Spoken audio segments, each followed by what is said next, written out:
Hey guys, so today I wanted to do a really chill dating, sex, and relationships video. As you guys know, I love talking about this kind of stuff.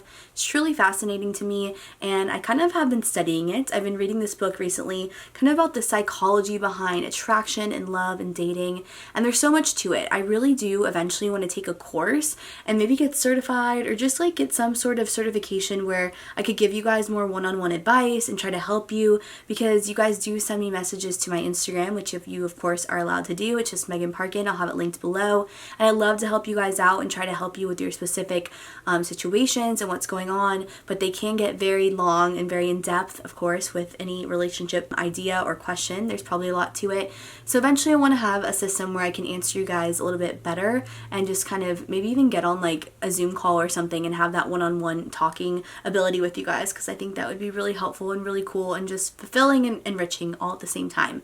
But for today, I'm going to go through some of the questions I have that you guys have sent me on Instagram, and kind of hopefully these can be helpful. They can open up some comments down below where we can share our own experiences and maybe some different thoughts and ideas, and we can connect with one another and then maybe help each other along the way.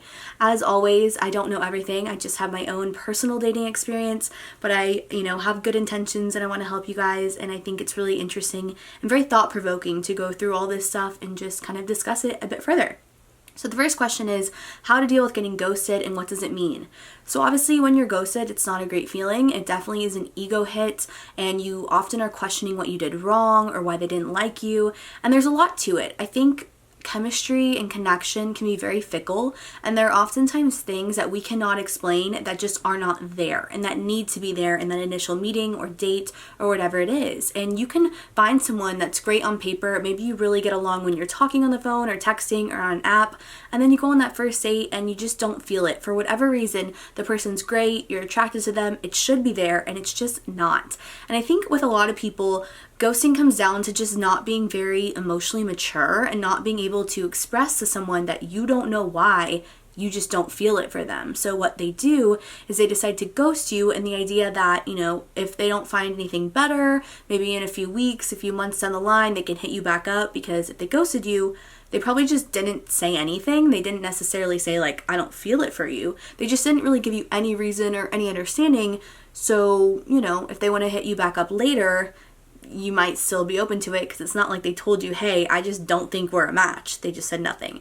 But obviously when someone ghosts you, it's very disrespectful, and they have a lack of emotional maturity, so it's also very unattractive in my opinion. And don't take it as an ego hit. I know it can feel like it's personal, but it's honestly about the other person. It's actually not about you at all. It's probably nothing that you did. It's just something that they didn't feel, and that's okay.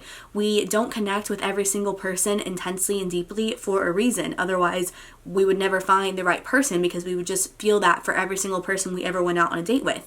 That's not the way it works, and for good reason. You don't want to feel that amazing chemistry and connection with every person. You want it to be special, and it just wasn't you. You guys aren't a match, and it's okay. So that's my take on ghosting, and that's kind of what I think about it. But let me know your thoughts below. I'm very curious about it, because I know in this dating age, ghosting is kind of the norm, and it sucks. I think it's just very tacky, and it's not cool, and it's unattractive.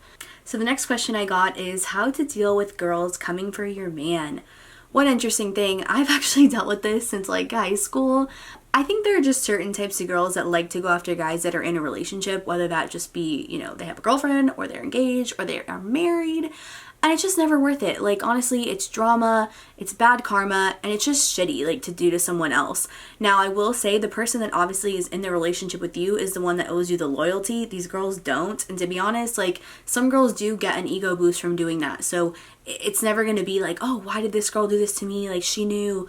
Whatever. If it's the type of girl that wants to do that, they don't care about you. Like, they care about themselves, and they care about making themselves feel like important or powerful, or like they took something away that they wanted to get. And I think it really does come down to, of course, your partner. They need to have strict boundaries that are, very set in place, and they need to respect you in your relationship first and foremost. And also, if you're dating someone that is desirable and a great catch, yes, they're always going to have people that, try to hit on them or get with them, and it's up to them to make sure that they are respecting you in your relationship. But I also think that it's just something that's like a losing game. For me, I've never been attracted to a guy that was in a relationship with someone else, or, you know, married or had a fiance, because to me it's like there's another girl that he is being intimate with, that he is sharing his thoughts and hopes and feelings with, that he, you know, knows her family, her friends, you know, they have a connection. And it's just like, if he wanted to be with me, he would break up with that person and do it. You know, I don't need to get involved with someone that's in a relationship to steal them away or get them. And there's just also so many guys in the world, just literally millions, that it's like the only one that you want is in a relationship. Like, it just seems, you know, problematic.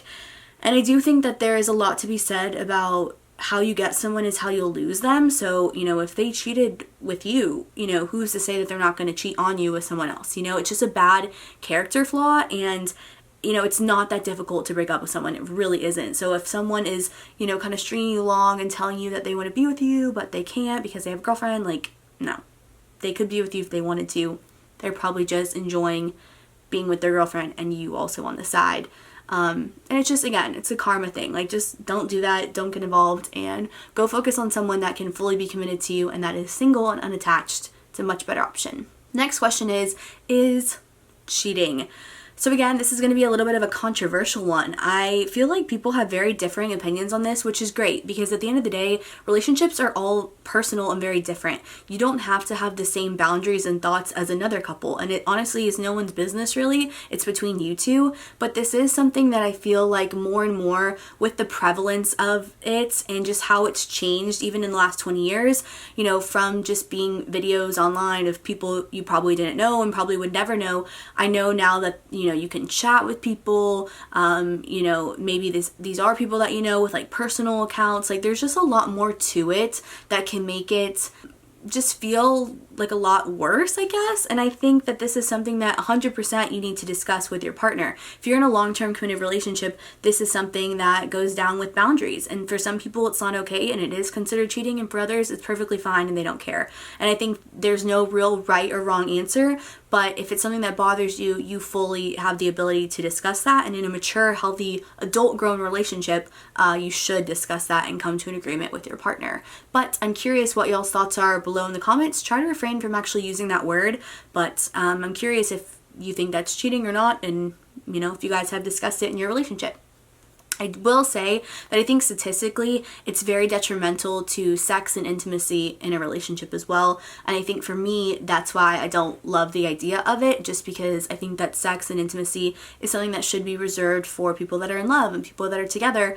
And there should be more of an emotional connection versus just like pleasure. And I think, you know, men and women can differ a little bit on that. I think, you know, historically, men maybe are a little bit more of the consumers.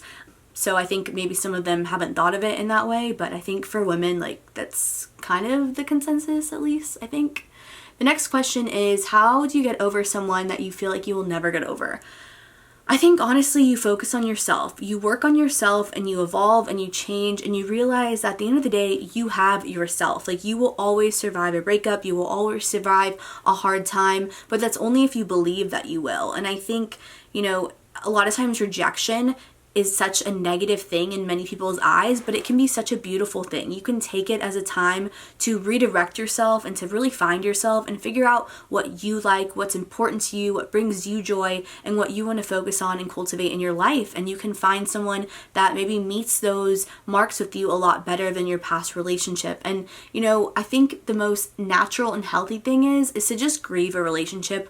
When you've been with someone for a while or even a short period of time, but you really loved them, there was a connection there. There were feelings and emotions and events and memories, and you have to let yourself naturally get through that. And I promise you will, even if at the moment it feels hard and it feels like you'll never get over it, you will. Trust me, you definitely will. The next question is, do you think that we have multiple soulmates? So I read a quote that was similar to this and was talking about that we have multiple soulmates throughout our lifetime and we could fall in love with different people. I do believe that you can love different people. And I think that you can have multiple soulmates at different points in your life, and that all has to do with the emotional work that you've done on yourself. So wherever you have met yourself as deeply as you know yourself, those are the people that you're going to attract at that point in your life. So as you evolve and grow and learn and hopefully become a better person, you start to bring those better people into your life until you ultimately meet your divine soulmate. That's just my thought. So I think there is one like ultimate soulmate that you find, but you only find them kind of like as a reward after you've gone through a lot of stuff and you've figured out yourself and you've learned to be comfortable with being alone and to truly love yourself and to know what you want, to know what you don't want. And through the time of that, you do connect with many people that at the moment you might think are your soulmate, but once it ends and you move on to the real person, you realize why all those ones were just preparing you for the actual soulmate. That's just my thought, but let me know what you guys think. And the last question I have is, what are some first date tips? So the number one thing I would say is don't drink too much. I think alcohol can really help you actually like people that you wouldn't normally like. I think it's very typical to have fun when you're drinking and when you're out, and I think you need to have a really clear sense of who this person is on the date with you. Of course, if you're trying to date seriously and you're really focused on that, if you're just wanting to have fun, like do whatever you want, but I do think if you drink too much, it's going to cloud your judgment on what this person acts like and if you actually would get along with them sober. People that you want to hang out with sober and do difficult things with or do kind of mundane tasks, completely different than who you want to get drunk with at a bar and go to a comedy show or live music or whatever. I think you can do that with, like, honestly, just about anyone. So that's not a really good indicator of chemistry and connection if you are too drunk to really know the difference. I also think that you shouldn't sleep with someone on the first date. And this is not to slut shame or say what you should do with your body, but I think that if you truly are looking for connection and a real relationship that is built on more than just physical intimacy, you just don't know someone enough on a first date. You really don't. There's so much data and stuff that you want to learn about them as time goes on, and different situations you want to be with them to kind of see how they react and what they do and their morals and their behavior, that it's just like on a first date, you don't know them enough. They don't deserve that, and saving that intimacy and connection later can make it better. It can make it more strong. It can make it a better experience, and also it can weed out the people that are there for the wrong reasons, and also not leave you with any regret because you know that when you chose to do that with someone, it was someone you really cared for, you really knew, and you really took the time to get to know. So those are my first date tips. I also think that you should pay attention to your gut feeling. I know a lot of people say, like, you go on multiple dates and try to see if you decide you like this person. I don't know. I think you kind of know off the bat, at least for me. Like, I've never gone on a date with someone that I didn't like and then later on I learned to like them or learned to love them. I think that we shouldn't feel any negativity against being single and being alone, and like there's no rush. Like, if you go out with someone and you're just not feeling it, don't force yourself to feel it with them. Just decide that that's not the person, it's not the time, and you're going to be content being the best version of yourself. And when you're doing that, I think the right person comes along at just the exact moment. So that's it for today's dating, sex, and relationship video. I had so much fun answering these questions. Let me know y'all's thoughts below. I'm sure this one will be juicy with all the different ideas and thoughts that can come into play in this, and I'll see you guys next time. Bye!